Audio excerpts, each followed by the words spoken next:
Assalamualaikum warahmatullahi wabarakatuh. Selamat pagi dan salam olahraga. Halo anak-anak, gimana nih kabar kalian? Balik lagi dengan saya di pelajaran PJOK Krida Nusantara. Semoga kalian selalu diberikan kesehatan ya. Nah anak-anak, setelah minggu kemarin, minggu yang lalu kalian latihan conditioning dalam pelajaran saya. Nah untuk pertemuan kali ini, saya ingin menjelaskan kepada kalian secara teorinya apa sih itu kebugaran jasmani ya. Jadi ada beberapa hal, akan ada beberapa penjelasan yang akan saya jelaskan kepada kalian tentang kebugaran jasmani itu seperti apa, gitu ya. Oke, maka dari itu lanjut saja, simak penjelasan dari saya. Silahkan simak dengan baik. Anak-anak, ini adalah materi tentang kebugaran jasmani yang akan saya sampaikan kepada kalian, yang akan saya jelaskan kepada kalian. Silahkan kalian coba simak dengan baik ya, pahami materinya. Semoga apa yang saya sampaikan kepada kalian bisa bermanfaat untuk kalian. Ini pengertian kebugaran jasmani. Apa itu kebugaran jasmani? Nah, secara pengertian tertulis sebagai berikut. Kebugaran jasmani merupakan kemampuan seseorang untuk melakukan aktivitas tanpa mengalami kelelahan yang berarti. Jadi intinya, jika kalian beraktivitas dalam sehari-hari kalian ya, beraktivitas gerak maupun aktivitas dalam kehidupan sehari-hari kalian, dan kalian tidak mengalami kelelahan yang berarti, itu menandakan berarti kalian memiliki kebugaran jasmani yang baik. Nah, tapi apakah hanya sebatas itu saja kebugaran jasmani itu? Lalu bagaimana cara meningkatkannya? Mari kita simak penjelasannya lebih lanjut. Ini terdapat faktor peningkat kebugaran jasmani. Ya, jika kalian ingin memiliki kebugaran jasmani yang jauh lebih baik, berikut adalah faktor-faktor yang mempengaruhinya. Nah, pertama, aktivitas jasmani atau latihan olahraga secara teratur. Ini sudah jelas ya. Jadi jika kalian ingin mempunyai kebugaran jasmani yang baik, tentu kalian harus dilatih dengan cara olahraga yang teratur ya. Yang dimaksud teratur itu yang seperti apa? Ya intinya sih kalian harus rutin, harus rajin olahraganya. Jadi jangan sampai kalian olahraganya ya semaunya kalian saja tanpa melakukannya dengan program atau secara teratur. Misalkan hari ini olahraga, tiba-tiba kalian tidak olahraga lagi selama sebulan, kemudian baru olahraga lagi. Nah itu kan tidak teratur kan. Jadi minimal olahraga yang baik itu bisa dilakukan seminggu itu paling sedikit itu hanya 3 kali ya. Jadi seminggu 3 kali. Kalau kalian rutin melakukan ini sampai berbulan-bulan, bahkan sampai bertahun-tahun kalian melakukannya dengan rutin, itu pasti akan membuat kebugaran jasmani kalian lebih baik lagi ya. Kemudian yang kedua, ini ada makanan yang bergizi ya. Jadi kalau kalian mempunyai aktivitas yang padat ya, olahraganya juga aktif ya, rutin berolahraga, itu harus dibarengi dengan makanan yang bergizi juga, karena untuk menyeimbangkan aktivitas yang kalian lakukan gitu. Jadi kalau misalkan kalian olahraga yang terlalu dipres atau dipaksakan misalkan ya, tanpa dibarengi dengan makanan yang bergizi, itu justru akan membuat kalian bukannya meningkat kebugaran jasmani kalian, tapi malah membuat kalian bisa yang lebih parah sih, bisa sakit atau overtraining, itu bisa dialami oleh kalian. Maka dari itu berolahragalah dengan baik, berolahraga dengan teratur, dan dibarengi dengan makanan yang bergizi supaya kesehatannya juga diperhatikan di sini. Jangan sampai kalian tidak memperhatikan pola makannya. Kemudian istirahat yang cukup. Nah, kenapa saya sarankan 1 minggu itu minimal 3 kali? Nah, ini bagi orang-orang yang pemula atau kebugaran jasmaninya masih kurang, ya seminggu 3 kali itu berarti ada sisa di hari-hari yang lain untuk istirahat gitu kan. Jadi kalau kalian terlalu diforsir latihan setiap hari, ya, kalian tidak akan mendapatkan istirahat yang cukup gitu ya. Ini untuk orang yang memiliki kebugaran jasmani yang masih kurang. Tapi kalau kebugaran jasmani kalian bisa dibilang cukup baik, nah olahraganya boleh ditingkatkan, misalkan seminggu jadi 5 kali gitu ya. Jadi seminggu dalam 7 hari ini ada 2 hari untuk istirahat gitu. Nah ada lagi satu step orang yang memiliki kebugaran jasmani yang dibilang sangat baik, misalkan seorang atlet, misalkan ya, seorang atlet udah tentu jelas dia memiliki kebugaran jasmani yang baik. Nah ini diperbolehkan bagi mereka latihannya setiap hari. Itu tidak jadi masalah karena kebugaran jasmaninya sudah baik gitu ya. Kalau kebugaran jasmaninya sudah baik bukan berarti dia tidak butuh istirahat. Mereka butuh istirahat, cuman jumlah waktu yang dibutuhkannya jauh lebih sedikit dibandingkan orang yang tidak memiliki kebugaran jasmani yang baik. Ya, seorang atlet ketika pagi-pagi berolahraga, misalkan ya, sekian jam gitu.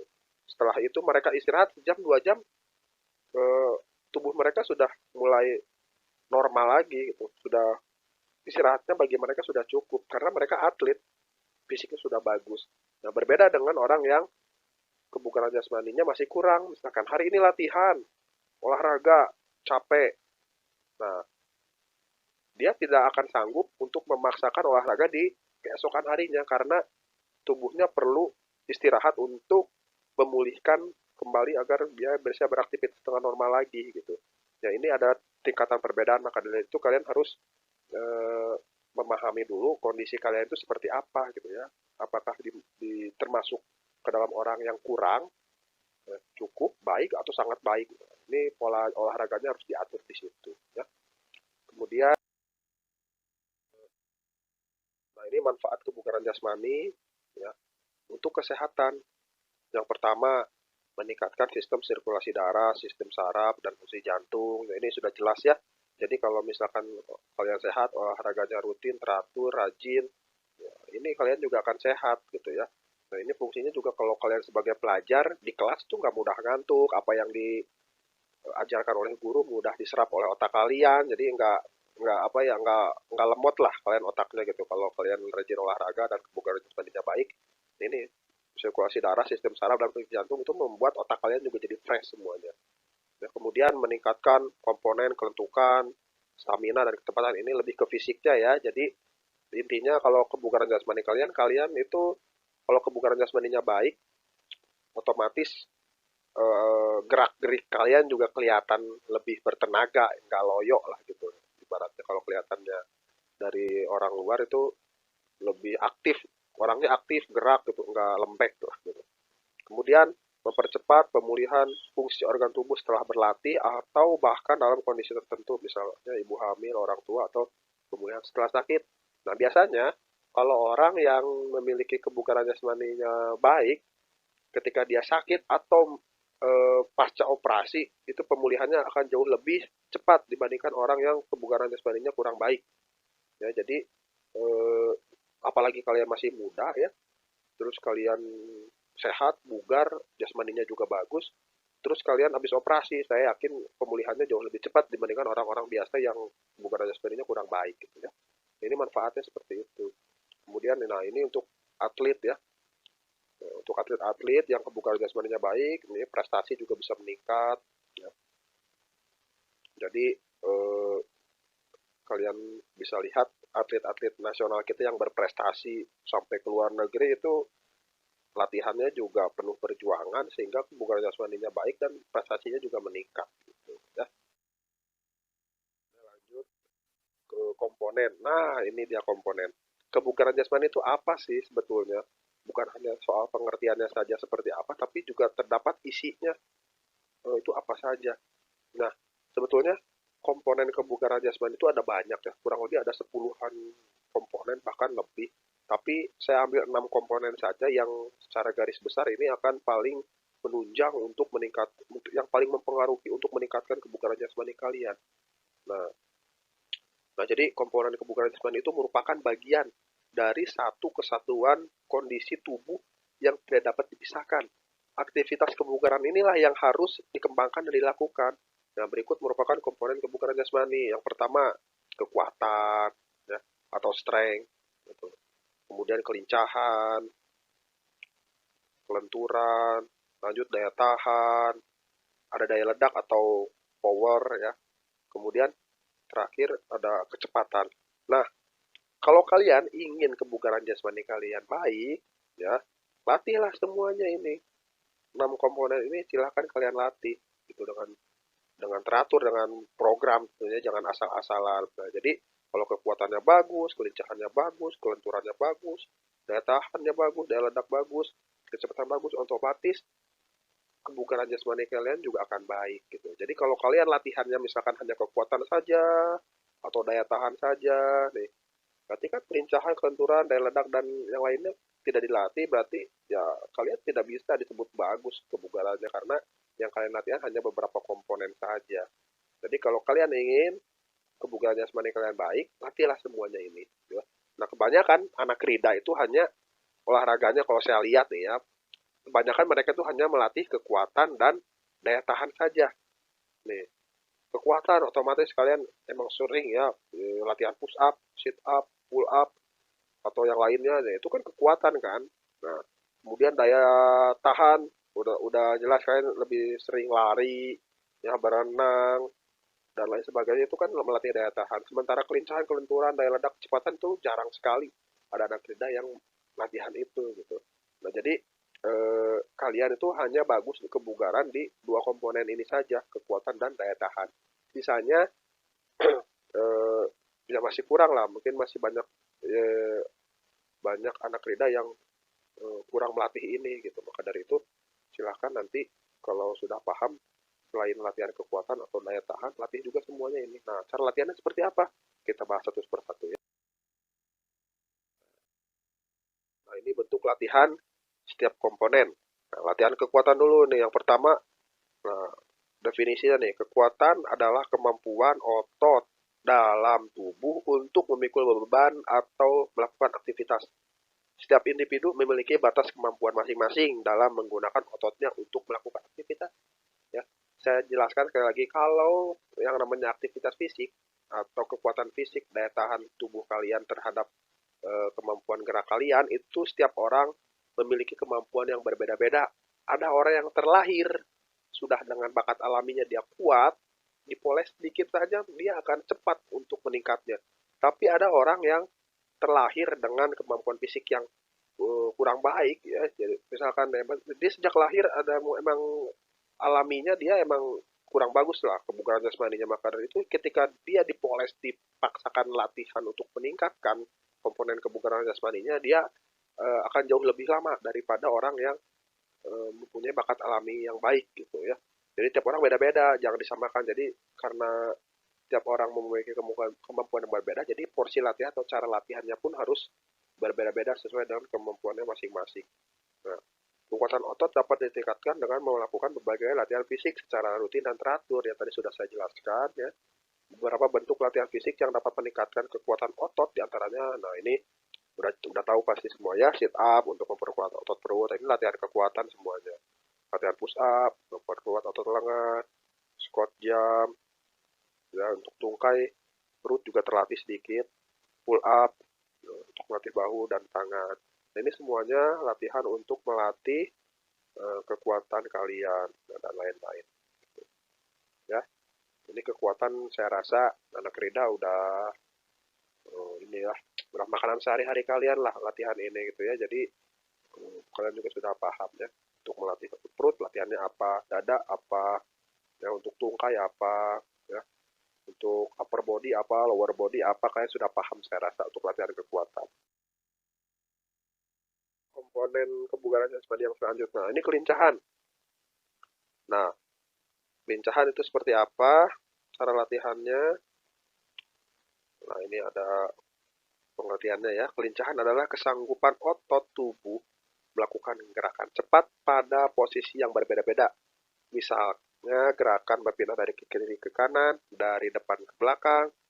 Beberapa latihan yang dapat meningkatkan agility atau kelincahan yaitu pertama dari lari zigzag ya, kemudian lari cepat naik turun tangga, latihan melompat dengan cepat ini maksudnya.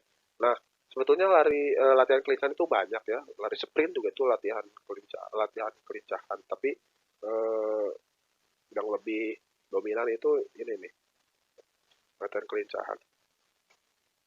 Itu yang pertama ada lari zigzag, ada lari cepat naik turun tangga, kemudian melompat dengan cepat. Nah, saya rasa anak rida juga sudah tahu, cuman masalahnya untuk kelincahan jarang sekali anak-anak rida tuh untuk latihan ini gitu ya. Kebanyakan tuh hanya jogging dan latihan. Lanjut ke komponen selanjutnya, ini kelenturan. Nah, ini kalau untuk kelenturan, eh, lebih spesifik sih. Nah, kelenturan itu kesanggupan tubuh manusia dalam menyesuaikan diri dengan berbagai gerakan yang memerlukan pengurusan tubuh. Nah, ini ada banyak sekali ya cara-cara latihan kelenturan seperti apa. Ini ada istilah-istilahnya. Ini baru sebagian kecil saja. Kalau lebih fullnya akan sangat banyak sekali. Sebetulnya dengan kalian melakukan pemanasan, ya pemanasan statis, dinamis, atau pemanasan yang dibantu dengan orang lain ya, itu juga sudah melatih kelenturan kalian. Jadi hal yang paling sederhana seperti pemanasan itu sudah melatih kelenturan. Ya, nah kelenturan ini juga sangat jarang dilatih oleh anak-anak rida gitu selain pelajaran olahraga untuk stretching misalkan. Ya paling di situ saja latihannya. Nah ini sebetulnya untuk meningkatkan komponen kebugaran jasmani kalian, untuk supaya kebugaran jasmani kalian baik, itu kelenturan juga harus dilatih. Sama banyaknya dengan latihan lari atau penguatan gitu. Ini juga harus dilatih. Ya kalau anak Rida pengen bugar ya harus lentur juga, jangan kaku badannya gitu kan.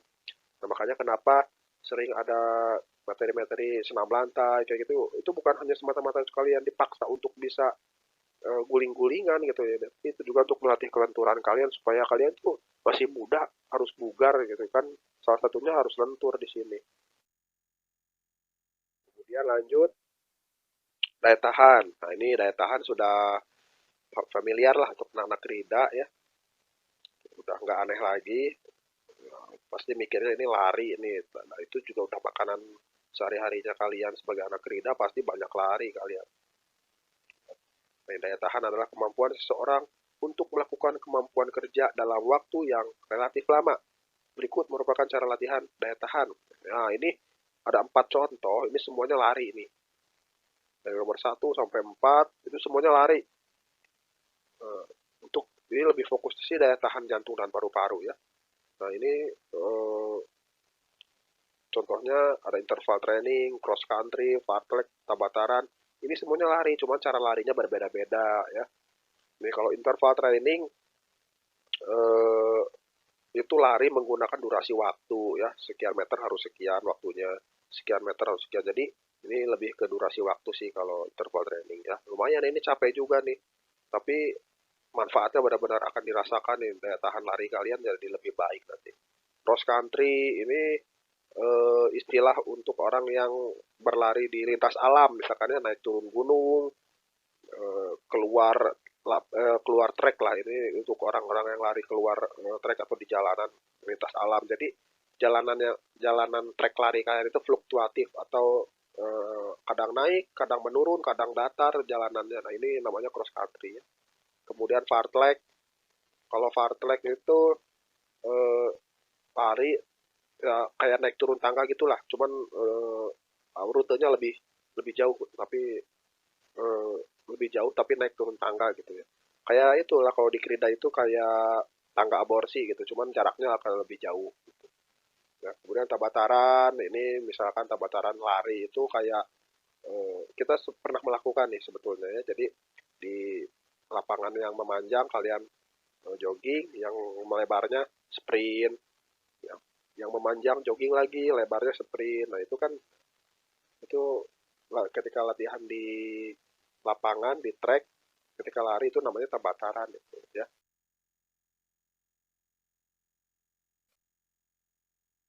Nah ini daya ledak atau power, ini juga perlu dilatih dengan baik supaya komponen kebugaran jasmani kalian meningkat gitu ya. Nah, ini pengertiannya daya ledak adalah kesanggupan dan kemampuan otot dalam menghasilkan kekuatan secara semaksimal mungkin dalam waktu yang cepat.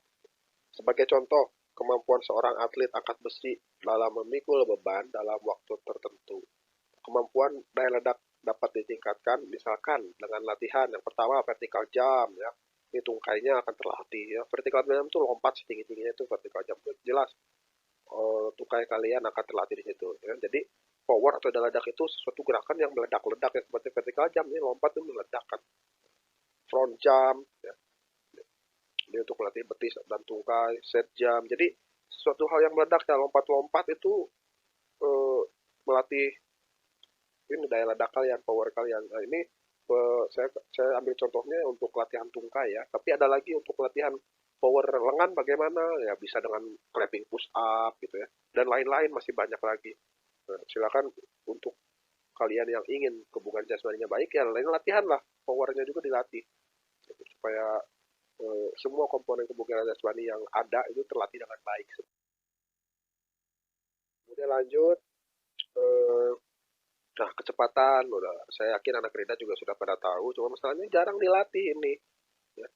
Ini sangat jarang dilatih karena mungkin ya males lah atau seperti apa, tapi sebetulnya padahal sebetulnya ini sangat penting untuk kebugaran jasmani kalian ya. Jadi secara definisinya kecepatan adalah kemampuan otot tubuh dalam melakukan suatu gerakan dalam waktu yang sesingkat mungkin.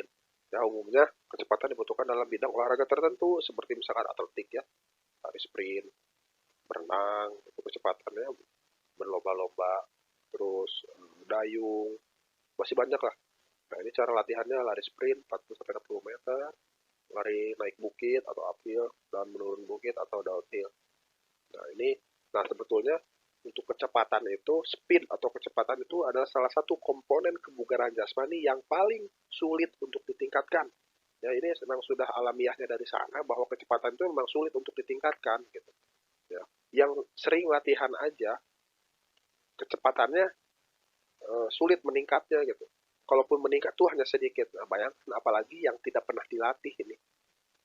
Ya, pasti akan sangat lama sekali untuk meningkatkan kebugaran jasmani. Maka dari itu eh, untuk salah satu cara pendukung untuk meningkatkan kecepatan kalian adalah latihlah komponen yang lain. Nanti latihan kecepatan nanti kemampuan kecepatan juga akan meningkat dengan secara sendirinya. Nah, ini ada beberapa hal ya kebugaran jasmani secara umum gitu. Dari setiap komponen, dari mulai komponen kekuatan, kelincahan, kecepatan, kelenturan, daya tahan, dan terakhir daya ledak. Ini semua komponen memiliki cara latihannya masing-masing. Semua komponen memiliki cara untuk melatihnya masing-masing. Tapi ada satu latihan yang sudah mencangkup semua komponen ini. Yaitu apa? Lari, ya. Jadi hanya dengan lari saja, ini secara umum nih ya, dengan hanya lari saja semua komponen ini sudah terlatih. Ya mungkin hanya tidak seefektif atau sespesifik yang sudah tadi dijelaskan ya. Tapi sebetulnya lari ini secara garis besar sudah bisa melatih semua komponen ini ya. Jadi kekuatan terlatih, kelincahan terlatih, kecepatan juga, kelenturan, daya tahan, dan daya ledak semuanya akan terlatih jika kalian melakukan lari. Ya. Lari itu dari ujung rambut sampai ujung kaki itu bergerak semuanya. Semuanya berkontraksi. Semua otot yang ada di dalam tubuh kalian itu akan berkontraksi. Dari mulai ujung rambut saja, ketika lari, rambut udah goyang-goyang kan. Nah, apalagi tubuh yang lain. Itu semuanya berkontraksi. Maka dari itu, lari adalah latihan secara umum untuk meningkatkan kebugaran jasmani. Nah, tapi ini secara garis besar. Kalau kalian ingin lebih spesifik lagi, ya latihanlah sesuai yang sudah dijelaskan saya tadi. Ya, kekuatan latihannya seperti apa, lincahan, kecepatan, kelenturan, daya tahan, dan daya ledak itu latihannya seperti apa.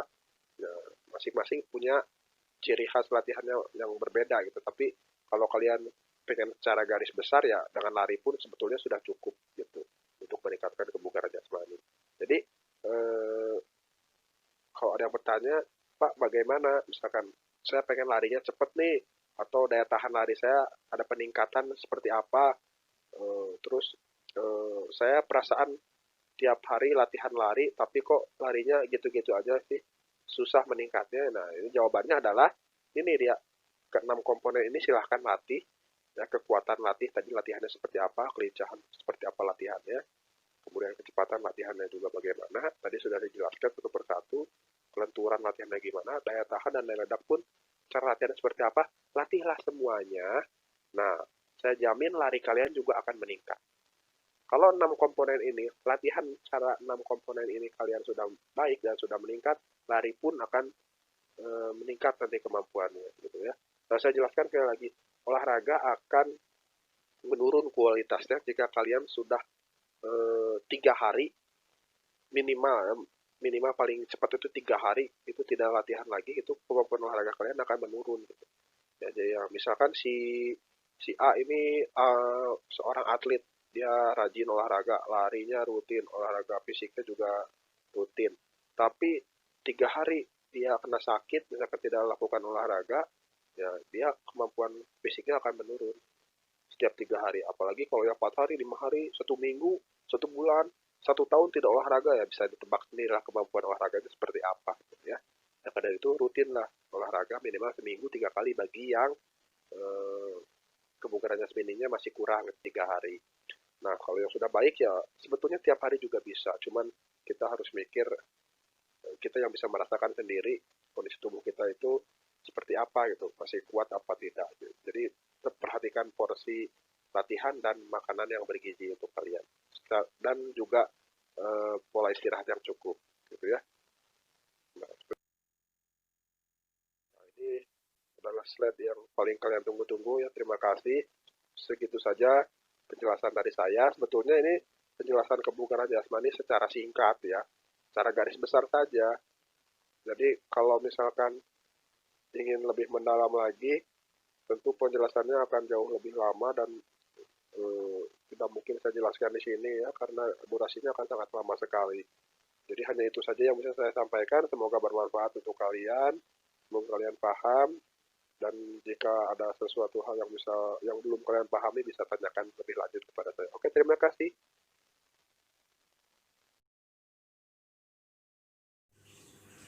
Ya, itulah tadi anak-anak sekilas penjelasan tentang kebugaran jasmani dari saya. Ya, semoga bermanfaat untuk kalian. Perlu kalian ketahui sebetulnya apa yang tadi saya jelaskan kepada kalian itu hanya secara garis besarnya saja ya. Hanya poin-poin intinya saja gitu. Jadi kalau kalian ingin mendalami lebih jauh tentang kebugaran jasmani ya bisa tanyakan langsung nanti kepada saya atau cari referensi dari yang lain juga itu diperbolehkan ya. Jadi saya hanya menjelaskan secara garis besar dan inti-intinya saja tadi itu ya. Oke. Sekian video penjelasan dari saya. Semoga bermanfaat untuk kalian ya. Semoga kalian bisa memahaminya dengan baik. Nah, tugas untuk kalian minggu ini adalah setelah kalian mendengarkan atau menyimak materi dari saya, silahkan untuk rangkum ya, rangkum penjelasan yang sudah saya jelaskan kepada kalian, rangkum menurut bahasa kalian sendiri ya. Boleh ditulis tangan atau diketik juga itu boleh ya. Nanti hasilnya dikirim ke Google Classroom. Oke, nah tugas kalian hari ini adalah merangkum apa yang sudah saya sampaikan dan saya jelaskan kepada kalian dengan menggunakan bahasa kalian sendiri. Oke, bisa dipahami ya? Oke, itu saja. Terima kasih. Sampai jumpa minggu depan. Assalamualaikum warahmatullahi wabarakatuh.